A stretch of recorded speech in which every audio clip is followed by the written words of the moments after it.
were happy with our unmapped life. The constant brightness of the birds, the moon beautiful in its bruises, the breeze that set the trees shimmering in the sun, fresh and joyful, and the work we did together to build ourselves a home. For every difficulty, there had been some kind of good work we could do. So we'd done it. But this bond with my father and the wilderness itself made a rift between me and my mother, and my sister especially, who both seemed to think I had somehow betrayed them by being happy when they were not. Nothing about life on Echo Mountain was harder for me than that rift. The idea that I should be sorry for being different. And I made up my mind early on that I might miss my mother, miss my sister, and be lonely. But I would not be sorry for what set me apart. I loved the mountain, and I loved what it kindled in me. And that was that. But it wasn't easy. If I needed another reason to love where I was, I got one on a morning in May when the whole world hummed and the air was sweet with the first of the lilac. I found it in the pocket of my jacket, which I'd hung from my heart.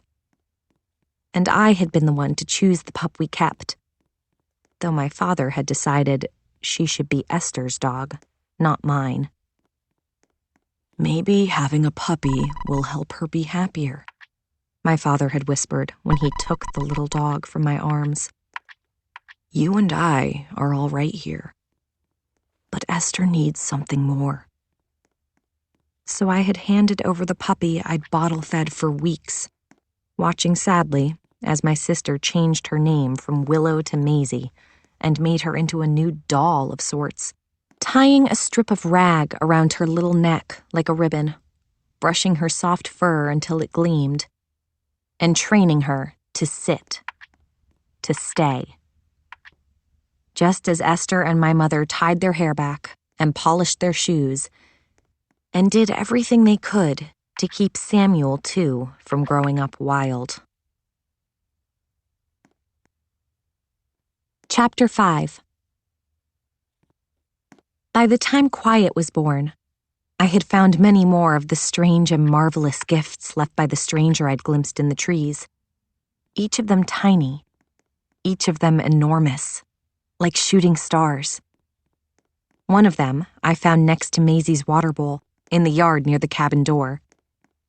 It was a little dog, the spitting image of Maisie, right down to the perk in her tail, the tip of her head. So wonderfully done that I held it gently, as if it were made of sugar. And then I looked up carefully, turned slowly in all directions, as if I were a lazy clock, looking for a glimpse of who had left the tiny dog for me to find. This time, I saw something move in a grove of birches, and I burst toward it like an arrow from a bow, straight and fast, intent on only one thing, to see more than a face this time. But when I reached the birch grove, there was only a place where some twigs were freshly broken, and, on the ground there, a few pale curls of wood, fresh from someone's blade. I was disappointed, but I was also worried that running into the woods like that might have ruined everything. Sure enough, the next few days were empty ones.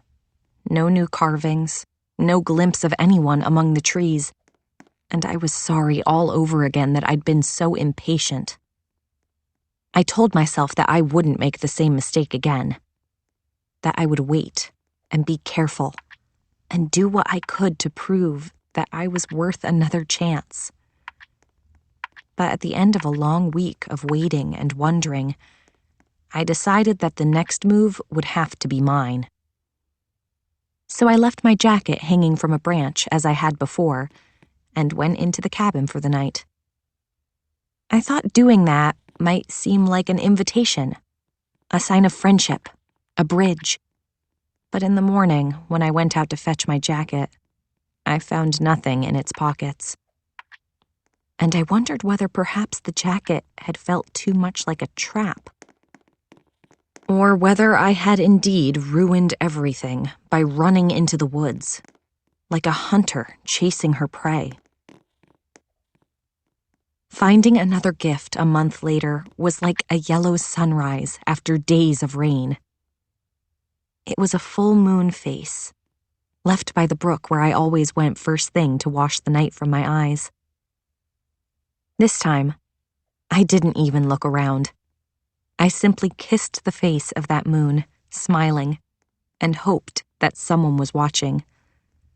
That someone would see how much I loved such a beautiful gift. And then I called out, "Thank you!" And, "Whoever you are, thank you!"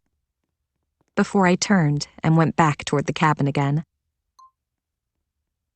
My church shoes weren't big enough to hide more than the lamb and the snowdrop, so I had long since dusted off a high shelf in the woodshed and lined the carvings up at the back of it, where no one could see them without standing on a stool. I couldn't see them either as I traveled through my days, but I knew they were there, the way I knew the sun was in the sky. And I knew that the friend I had not yet met was close by, too.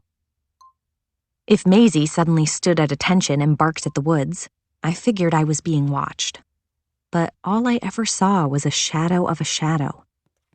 If she barked in the night, I lay in bed and thought about what I might find the next day when I searched the cowshed, the woodshed, the root cellar, the trail through the woods. All the places that anchored my days, like the points of a compass.